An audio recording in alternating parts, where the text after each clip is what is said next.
சென்னை புறநகர் பகுதிகளில் மீண்டும் மின் விநியோகம் தொடங்க 3 நாட்கள் ஆகும் என தமிழக மின்துறை அமைச்சர் தங்கமணி தெரிவித்துள்ளார்.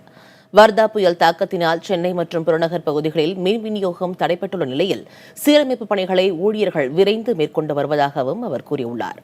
புறநகர் பகுதிகளில் அதிக அளவிலான மின்கம்பங்கள் சேதமடைந்துள்ளதால் அவற்றை சரி செய்ய கூடுதல் நாட்கள் ஆகும் என்றும் அவர் விளக்கம் அளித்துள்ளார். வர்தா புயல் தாக்கத்தினால் 10,000 மின் கம்பங்கள் சேதமடைந்துள்ளதாகவும் 450 மின் மாற்றிகள் முற்றிலும் பழுதடைந்துள்ளதாகவும் அவர் குறிப்பிட்டுள்ளார். இவற்றை சீர் செய்யும் பணியில் 6,000 மின் ஊழியர்கள் ஈடுபட்டு வருவதாகவும் அமைச்சர் கூறியுள்ளார்.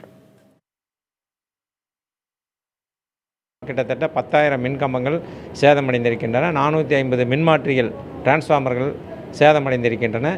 அதற்கு தேவையான கையிருப்பு மின்கம்பங்களும் இருக்கின்றன.